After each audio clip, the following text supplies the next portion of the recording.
लोग पढ़ेंगे part third. ठीक है, यो हलंत वो हलंत रो हलंत लड़ी कैसे आया है और कहां से आया, ई ऊ री ली कहां से आया है। पार्ट टू में हम उनको समझा दिए। यन संधि में वीडियो को जो एंड में बताएंगे ना, यो हलंत और वो हलंत री और लड़ी कैसे पहचानेंगे कि यन संधि है। ठीक है, इनको पहचानने का विशेष नियम है। ठीक है, विशेष नियम को अगर जान जाइएगा तो फिर संधि में ज्यादा झमेला है ही नहीं। ठीक है, आप लोग वीडियो के एंड तक बने रहिए। आप सभी को नमस्कार, संस्कृत क्रांति में आप सभी का स्वागत है। आज हम लोग पढ़ेंगे यन संधि का पार्ट थर्ड। पार्ट वन और पार्ट टू में आप लोग को इंट्रोडक्शन दिया गया था। ठीक है, यन संधि के बारे में पार्ट टू में बता दिए हैं आप लोग को। ठीक है, और ये जो यहाँ पे ई देख रहे हैं वो देख रहे हैं। ठीक है, जैसे ई के स्थान पे जो यो हलंत आया था, ऊ के स्थान पे जो वो हलंत आया था, ये कहां से आया था कहां से। ठीक है, इनका पूरा विस्तार बता दिए हैं।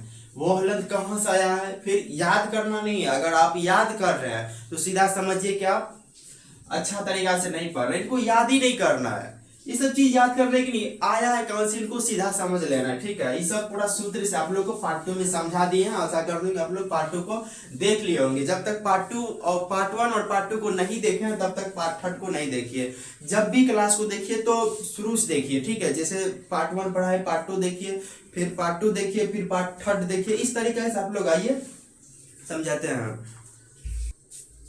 ये जो है आप लोग को इसके बारे में आपको पार्ट टू में समझा दिया। ठीक है, आइए अब 2 नंबर का जो है ऊ के बाद जो अगर असमान स्वर आने पे जो है वो हलंत होता है। ठीक है, जैसे कि आप समझिएगा असमान शब्द का क्या मतलब होता है। असमान के स्थान पे वो हलंत आएगा। असमान का मतलब होता है कि समान नहीं है, और लज्ञान तो मतलब क्या होता है कि समान नहीं है। ठीक है, इनका थोड़ा सा एग्जांपल लेते हैं। ठीक है, एग्जांपल को ध्यान से देखिएगा, कभी भी मिस नहीं हो सकता है।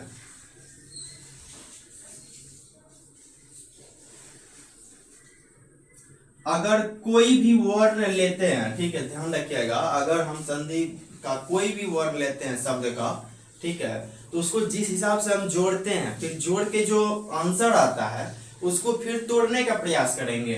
अब समझिएगा ऊ के स्थान पे क्या होता है कि वो हलंत आदेश होता है। यहाँ पे देख रहे हैं आप ऊ है। ठीक है, सो हलंत किन से बना है, इनको मैथ की तरीका से पढ़ना है, संधि की तरीका से भी नहीं पढ़ना आप। ठीक है, जैसे सो हलंत हो गया, फिर ऊ हो गया। अब देखना है कि ऊ जो है यहाँ पे ऊ के जो बाद है यानी असमान स्वर है, और क्या है ऊ है या ऊ यहाँ पे तो नहीं है, और यानी असमान स्वर हो गया यहाँ पे। ठीक है, असमान स्वर हो गया, कोई दिक्कत। अब यहाँ पे जो ऊ के स्थान पे जो आदेश होगा असमान स्वर में वो हलंत होता है, वो हलंत होता है। ठीक है, अगर आप लोग पार्ट थर्ड को नहीं समझ पा रहे हैं तो आप पार्ट टू को अच्छा से देखिए, फिर पार्ट थर्ड को देखिए, क्या हो जाएगा वो हलंत हो जाएगा। इतना क्लियर हो गया, वो हलंत हो जाएगा। अब इनको जो है क्या कीजिए, जिस हिसाब से जैसे था उनको सिर्फ लिख दीजिए। यहाँ पे सो हलन था, इनको लिख दीजिए, कोई दिक्कत नहीं है। वो हलन था लिख दीजिए, आदि सु था, कोई दिक्कत। ठीक है, ये देखिए एक चीज बताते हैं, सो हलन था ये पूरा होने के लिए इनके पास जाएगा, ये खुद पूरा नहीं है, ये भी क्या है व्यंजन है। ठीक है, ये भी पूरा नहीं है, तो ये इनके पास जाएगा। ठीक है, इनके पास जाएगा क्योंकि ये स्वर है। स्वर क्या करेगा, इनको पूरा कर देता है। कोई भी हलंतियम वर्ड हो गया, उनको पूरा करने के लिए जो है स्वर की जरूरत, स्वर ही उनको पूरा कर सकता है। तो ये तो कर नहीं सकता क्योंकि ये व्यंजन है, ये कर देगा, क्या बन जाएगा वाह। तो ये क्या रहेगा, आधा ही रहेगा, इसे सो वो को पूरा कर देगा, वाह बन जाएगा। ठीक है, दिशु, यहां तक कोई दिक्कत। अब जो है इन्हीं वर्णों को तोड़ के देखेंगे कि ये बनता है कि नहीं बनता है। ठीक है, इस तरीका से इनको पढ़ना है। क्या आप लोग इनको समझे कि नहीं समझे, ठीक है, इनको समझे कि नहीं समझे ये बता दीजिएगा। इतना क्लियर हो गया। अब जो है इनको जोड़ते हैं, आइए इनको जोड़ते हैं, तब तक आप लोग इनको नोट्स कीजिए।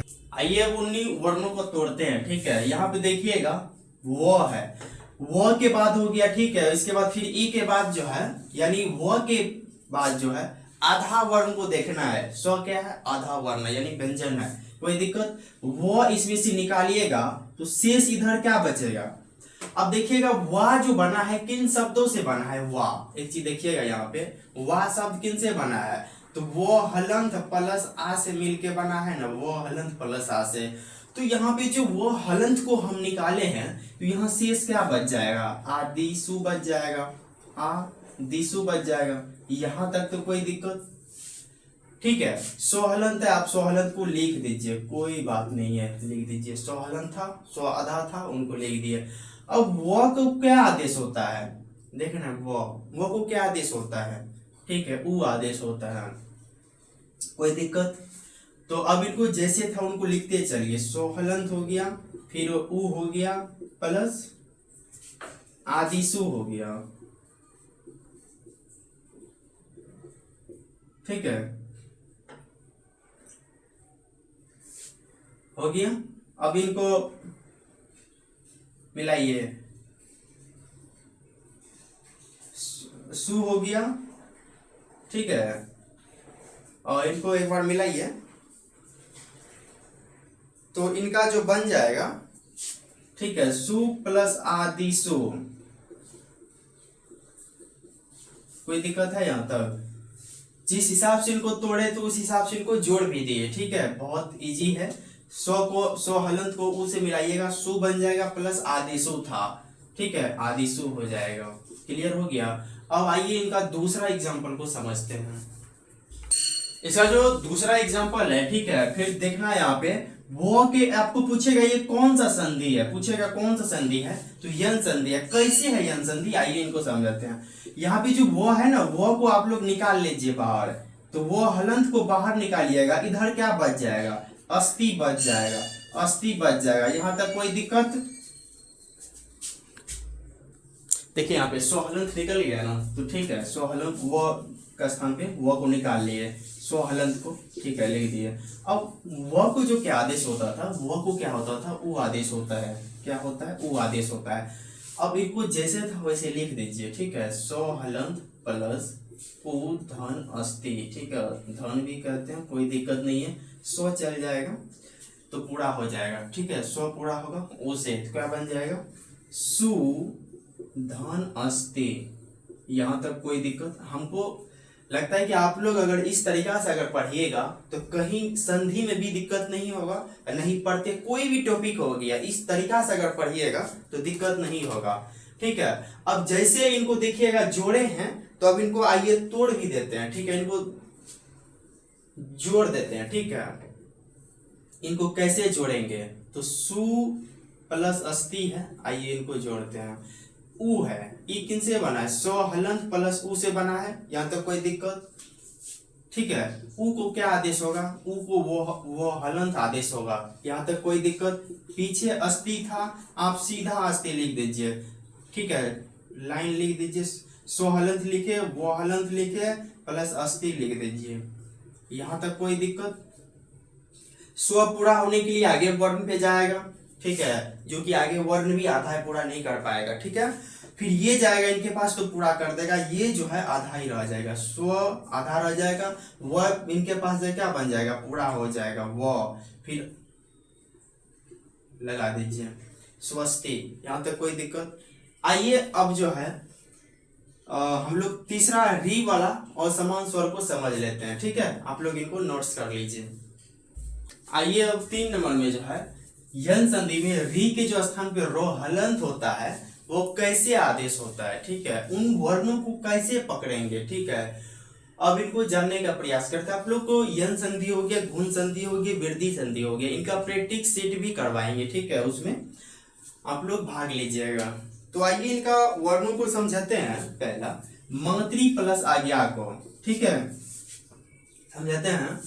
मंत्री प्लस आज्ञा, मंत्री प्लस आज्ञा, आपको पूछेगा इसमें कौन सा संधि है, तो यन संधि को बनाना है, ठीक है। मंत्री प्लस आज्ञा, री यानी तो में जो है री है, ठीक है, मंत्री। आप जो यहाँ पे तो त्री बना है ना, कैसे बना है, तो हलंत प्लस री से बना है ना, इतना तो क्लियर हो गया ना। देखिए इस तरीका से पढ़िएगा, दिक्कत नहीं होगा। तो त्री कैसे बना है, त्री कैसे बना है, तो हलंत प्लस री के मिलने से क्या हो गया, त्री बन गया है, कोई दिक्कत। अब यहाँ पे समझिएगा, री के बाद हम क्या बोले थे, असमान स्वर, बिल्कुल सही है असमान स्वर। यहाँ तक तो क्लियर हो गया, पकड़ लिए कि यन संधि है। चलिए थोड़ा सा आगे बढ़ते हैं। यहाँ पे री के स्थान पे हम क्या आदेश करते थे असमान स्वर में, तो रो हलंत करते थे। कोई दिक्कत, यहाँ तक रो हलंत करते थे, रो हलंत करते थे। बहुत आसान है, इनको सिंपल तरीका से समझाते चलिए। माँ, जैसे आप वर्णों को वैसे लिख दीजिए, ठीक है। माँ प्लस तो हलंत प्लस तो हलंत था प्लस रो हलंत प्लस आ गया। अब आप लोग क्या कीजिएगा, यहाँ पे माँ तो जो है इनके पास भेज दीजिएगा, रो को इनके पास भेज दीजिएगा, जो कि भेजना नहीं है इनमें। आप लोग को व्यंजन संधि में जो पढ़े होंगे तरह, ये जो तरह वर्ण है, ठीक है, ये जो तरह वर्ण है किनसे मिलके बना होता है, किनसे मिलके बना होता है, ये बना होता है तो हलंत प्लस रो हलंत प्लस अ के मेल से त्र शब्द बना है। क्लियर हो गया ना। अब एक चीज समझिए, ये जो तो हलंत प्लस रो हलंत है, ये त्र हलंत बन जाएगा। फिर त्र हलंत को पूरा करने के लिए आगे स्वर की मात्रा चाहिए, ठीक है, तो ये इनको पूरा कर देगा। पहले इनको समझ लेते हैं। तो हलंत प्लस रो हलंत मिलने से क्या हो जाएगा, त्र हलंत बन जाएगा। कोई दिक्कत, अगर इस तरह से पढ़िएगा दिक्कत नहीं होगा, ठीक है। त्र हलंत बन जाएगा। आइए इधर समझते हैं। माँ है, त्र है, आज्ञा ले लीजिए, ये दोनों का क्लियर हो गया है। माँ प्लस त्र हलंत प्लस आज्ञा, ध्यान से सुनते चलिएगा। ये त्र इनके पास जाएगा, अब क्या बन जाएगा, माँ मात्राज्ञा। अब बताइए कोई दिक्कत हुआ, कोई दिक्कत हुआ अगर बोलिएगा तो इनको तोड़ भी देते हैं अभी, ठीक है, तोड़ना भी सीखेंगे। अभी इसमें जोड़ना पहले सीखते हैं। आप लोग इनको प्रयास कीजिएगा तोड़ने का, ठीक है, तोड़ने का प्रयास कीजिएगा, फिर जोड़ने का भी प्रयास कीजिएगा। आइए दूसरा एग्जांपल लेते हैं इन्हीं पे, ठीक है, दूसरा एग्जांपल लेते हैं, आप लोग इनको नोट्स कर लीजिए। आइए दूसरा एग्जांपल को समझते हैं री वाला में, ठीक है। पितृ प्लस आदेश कौन सा संधि है, ठीक है, इसका पकड़ने का जो ट्रिक होता है वो भी बताएंगे कि पकड़ने का ट्रिक कैसे पकड़ना है, ठीक है। जो त्रि है ना, देखिए री के बाद असमान स्वर आना चाहिए, ठीक है, रो हलंत हो जाएगा आदेश, कोई दिक्कत। और ये जो त्रि बना है किनसे बना है, तो हलंत प्लस री के मिलने से बना है, कोई दिक्कत, साथ में आदेश था, ठीक है। अब देखिए री को क्या आदेश होता है, री को क्या आदेश होता है, तो रो हलंत होता है। क्या होता है, रो हलंत। अब सीधा लिख दीजिए इनको, पी है, पी को यहाँ पे लिख दीजिए, पी प्लस तो हलंत प्लस रो हलंत प्लस आदेश था, आदेश को लिख दीजिए यहाँ पे, कोई दिक्कत। आपको क्या समझाए थे, तो हलंत प्लस रो हलंत के मिलने से त्र बनता है, क्या बनता है, त्र बनता है।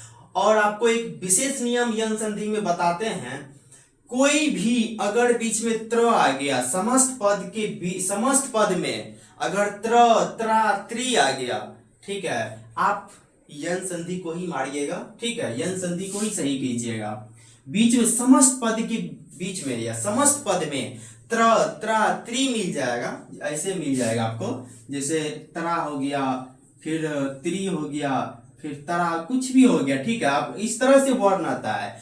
तो सीधा आप चलिए आइए अब 4 नंबर में जो है लिड़ी प्लस असमान स्वर जो है और रहने पे लोहलंत होता है। जैसे लिड़ी प्लस आकृति है, लिड़ी प्लस आकृति, अगर आप लोग पहले वर्ण को अगर लौ देख लेते हैं तो सीधा यन संधि को बताइएगा, ठीक है, यन संधि को सही कीजिएगा। अब लिड़ी को जो है असमान स्वर में क्या हो जाएगा कि लो हलंत हो जाएगा। आप इनका आदेश को देख रहे हैं, और ये लो हलंत हो गया, फिर वो हलंत हो गया, यो हलंत हो गया, पार्ट 2 में आप लोग समझ गए होंगे, ठीक है। अब सीधा यहाँ पे क्या है, आकृति, ये तो बहुत इजी है, लो इनके पास चल गया, क्या बन जाएगा, लाकीर्ति। चलिए इनको आप लोग तोड़िएगा, तोड़ के इनको कमेंट कीजिएगा, ठीक है, क्या बनेगा, हम तो जोड़ना सिखा दिए। आइए दूसरी एग्जांपल को लेते हैं, लिड़ी प्लस आदेश, क्या लेते हैं, लिड़ी प्लस आदेश, लिड़ी प्लस आदेश। तो लिड़ी को क्या आदेश हो जाएगा, सीधा देख लीजिए, ठीक है, लो हलंत हो जाएगा, प्लस आदेश आदेश हो जाएगा, और लो इनके पास चल जाएगा, लादेश बन जाएगा। बताइए आप लोग समझे कि नहीं समझे। अब आइए कि इतने सारा वर्णों में जो है पकड़ेंगे कि कैसे पकड़ पाएंगे। ठीक है, बहुत इंपॉर्टेंट है, कैसे पकड़ पाएंगे कि इसमें यन संधि है। आइए इनका विशेष नियम जानने का हम लोग प्रयास करते हैं। आइए इनको समझाते हैं कि हम इसको कैसे पकड़ पाएंगे कि यन संधि है। यो के जो आगे होगा ना आधा वर्ण होगा, यो के आगे आधा वर्ण होगा, क्लियर हो गया। और फिर वो के जो आगे होगा आधा वर्ण, इसमें भी होगा, इसमें भी आधा वर्ण होगा, और लो के आगे भी आधा वर्ण होगा, क्लियर हो गया। यन संधि में क्या होता है कि जो य व र ल है वो भी समझा दिए पार्टों में, और यहाँ पे जो है य के आगे क्या होगा आधा वर्ण होगा, ठीक है, वो क्या हो जाएगा यन संधि हो जाएगा। वो के आगे क्या होगा आधा हो जाएगा, यन संधि हो जाएगा। रो के आगे आधा होगा, आधा होगा, ठीक है, यन संधि हो जाएगा। लो हलंत के आगे आधा वर्ण होगा, यन संधि हो जाएगा। क्लियर हो गया बात को, ठीक है। कल हम लोग पढ़ेंगे गोन संधि। आशा करता हूँ कि आप लोग ये समझ गए होंगे। इस पे जो है यन संधि पे प्रैक्टिस सेट आप लोग को करवा दे, कम से कम 20 से 40 एग्जांपल लेंगे, ठीक है। आप लोग उनको बनाइएगा और बताइएगा कि कितना सीखे हैं। इस चैनल का नाम है संस्कृत क्रांति। संस्कृत से संबंधित जैसे संधि हो गया, प्रत्यय हो गया, समास हो गया, उपसर्ग हो गया, अवयव हो गया, साहित्य हो गया, सभी विषय, कोई भी एग्जाम हो गया, कोई प्रतियोगिता एग्जाम हो गया, आपका बीए हो गया, पीजी हो गया, सीटेट हो गया, बीटेट हो गया, झारखंड टेट हो गया, बिहार टेट, कोई भी एग्जाम हो गया, ठीक है, सभी विषय की तैयारी, ठीक है, उसमें जो आपको संस्कृत इस चैनल पे मिलेगा, ठीक है। आप लोग इस चैनल को सब्सक्राइब कर लीजिएगा।